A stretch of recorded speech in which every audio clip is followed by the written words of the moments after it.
Greetings and salutations, loyal viewers of this channel. My name is Sean, and today we gotta talk about the mainstream media, online media meltdowns related to Kamala Harris's decisive defeat in the 2024 election, because we all know that when you have $1 billion, a 3-to-1 money advantage, when you run about 10 points under your major issue, which is the issue of abortion, when you fail in every regard in terms of your campaign, actually suggests that people should turn the page when you're the person in power.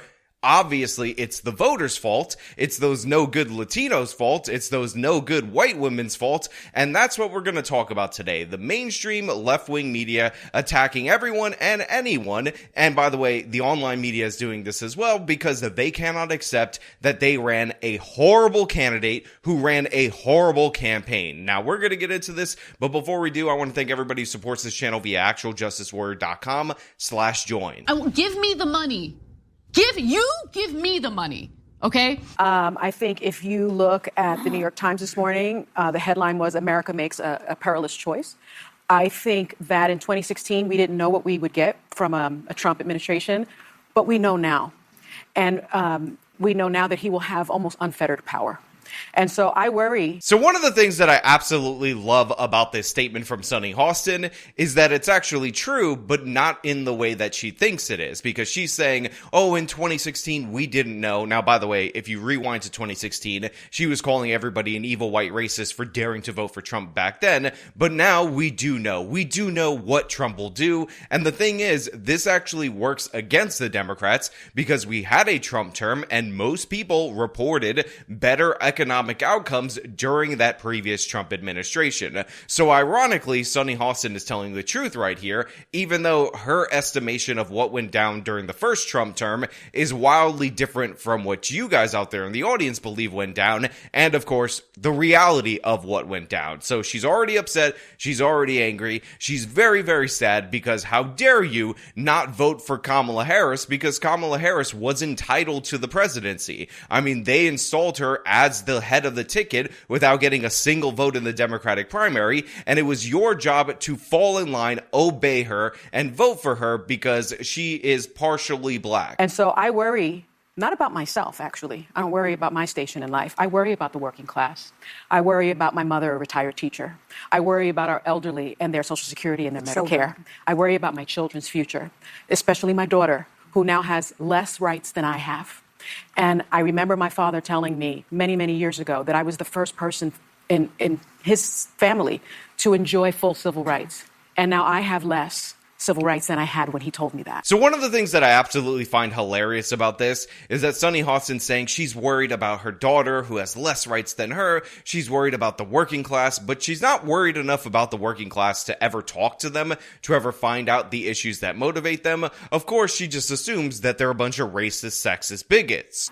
So again, I'm profoundly disturbed that the 14th Amendment of the Constitution did not prevent someone who participated in an insurrection from becoming president of the United States.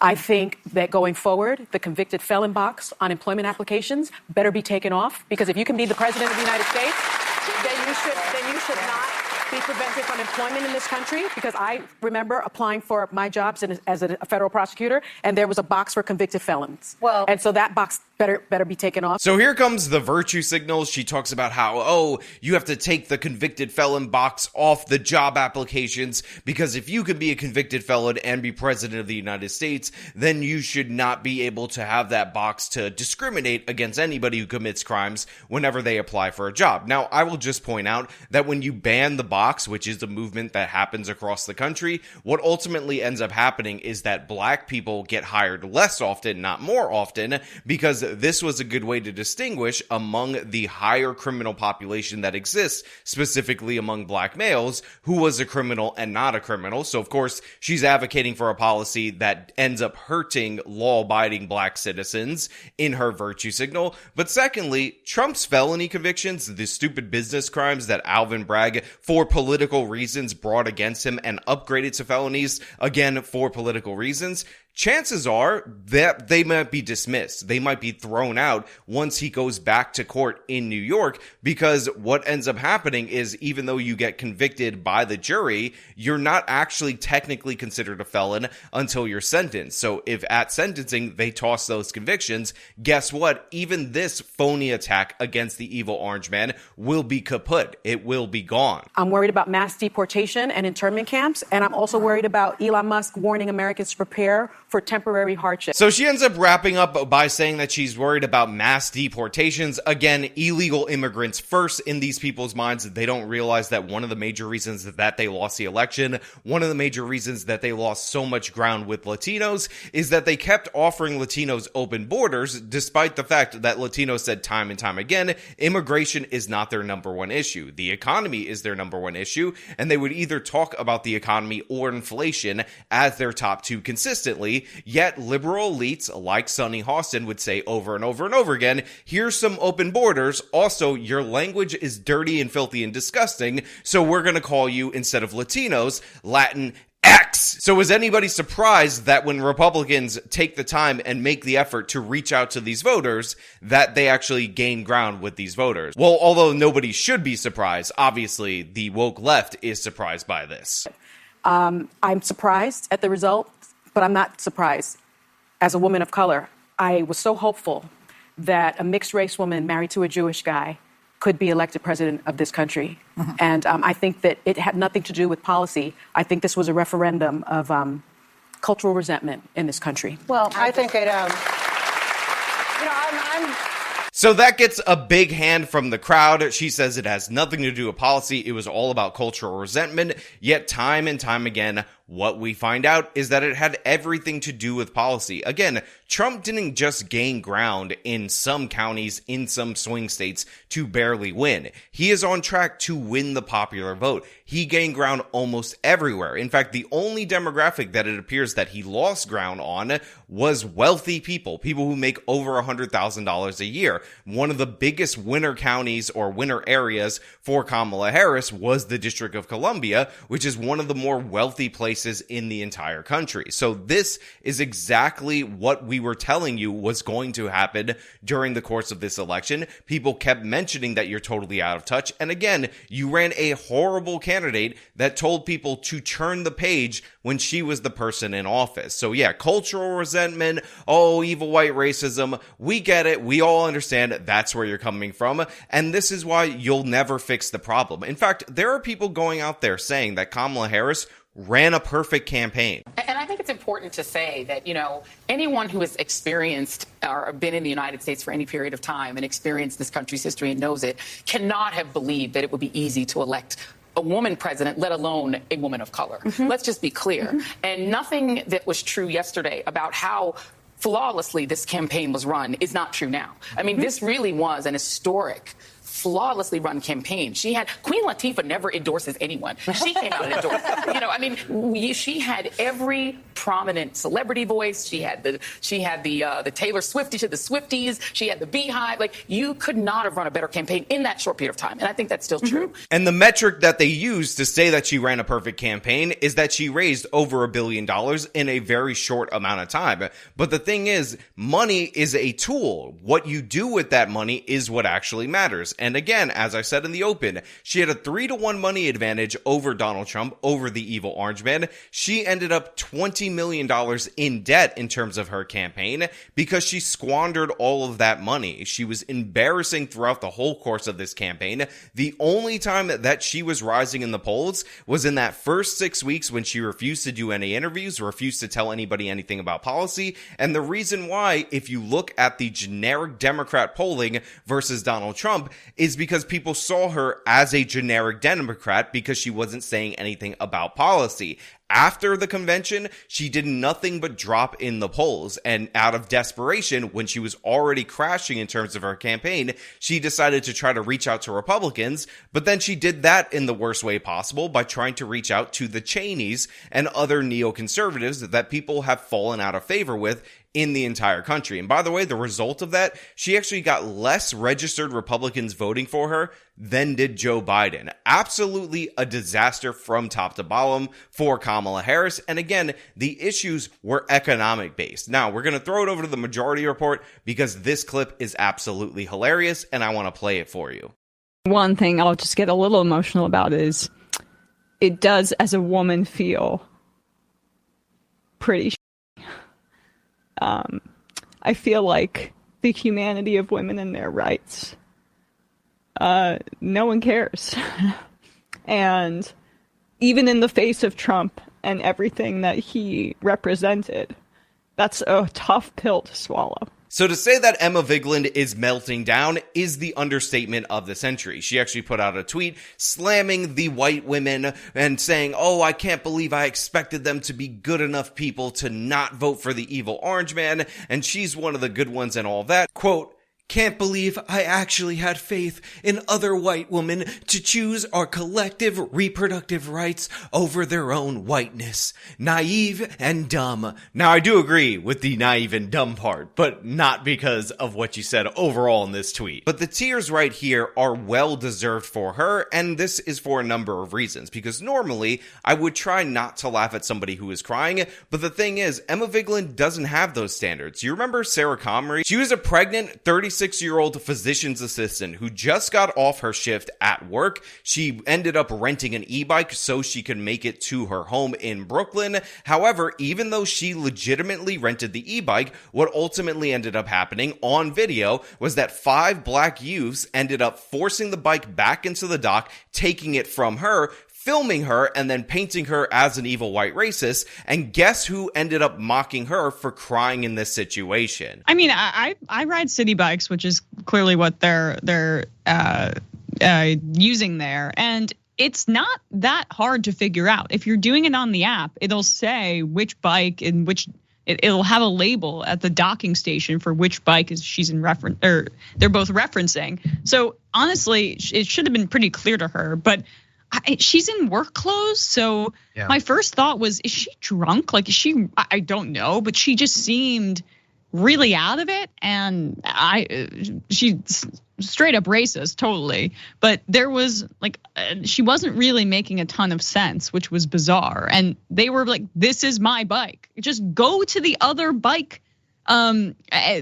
Stand, the little docking station, and get your own. It's not that difficult. But now, I've done multiple videos on this, and we actually have receipts that back up Sarah Comrie's version of events that totally prove that these guys were scamming the e-bike system. And in fact, you can see on the video them force her into the dock. And yet Emma Vigeland out of nowhere just said that this was some racist conspiracy by this evil white racist 36-year-old pregnant physician's assistant to steal a bike from 5 black youths. Again, when in the history of ever has a 36-year-old pregnant white woman walked up to 5 black teenagers and stolen their bike? It's never happened, not at all, in no way, shape, or form. And Emma Vigeland decided to mock her for being emotional in this situation like this. But yeah, I mean, the white woman fake crying thing, I could do it too, but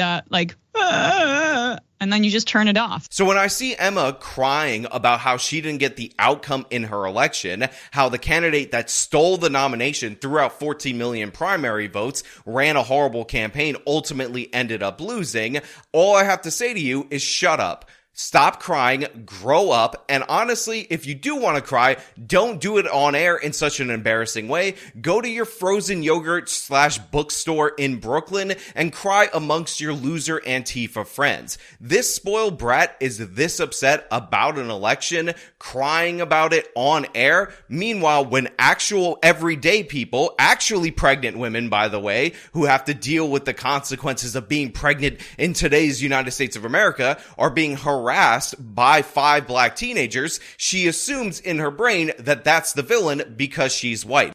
One thing I'll just get a little emotional about is it does, as a woman, feel pretty I feel like the humanity of women and their rights. But yeah, I mean, the white woman fake crying thing, I could do it too, but and then you just turn it off.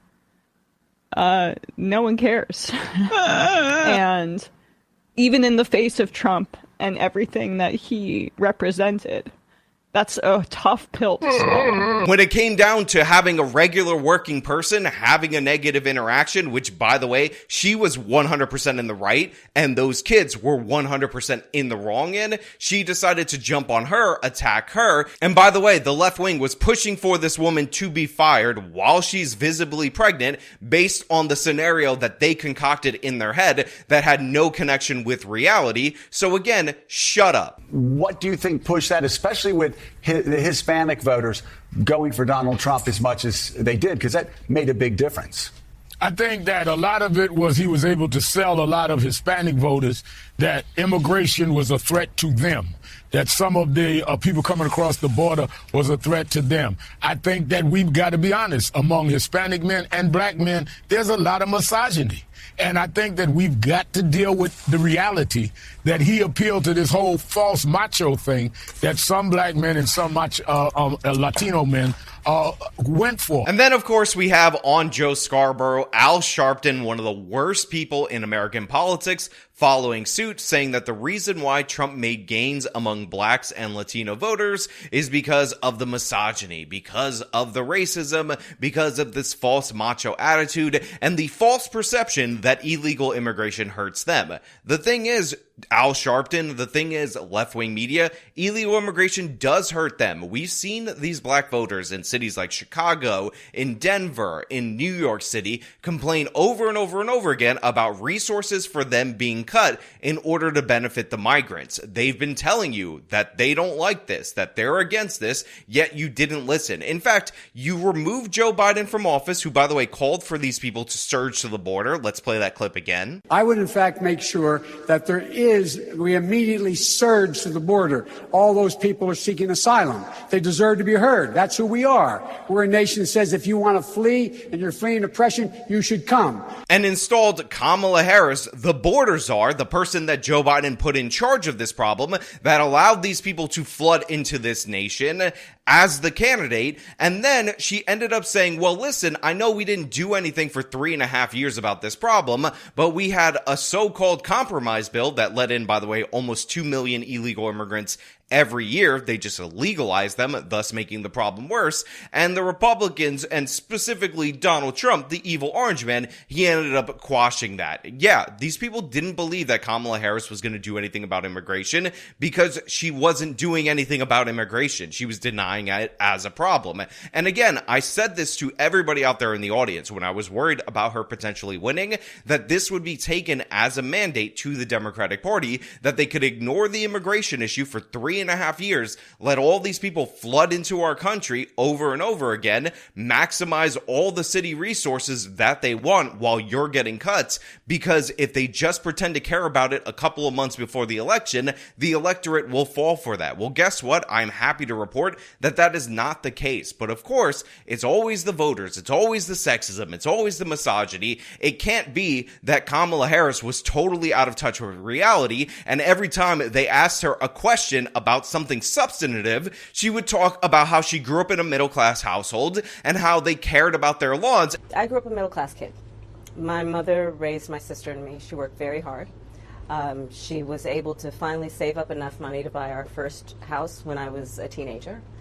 I grew up in a community of hardworking people, construction workers and nurses and teachers. And I try to explain to some people who may not have had the same experience, but a lot of people will relate to this. I grew up in a neighborhood of folks who are very proud of their lawn.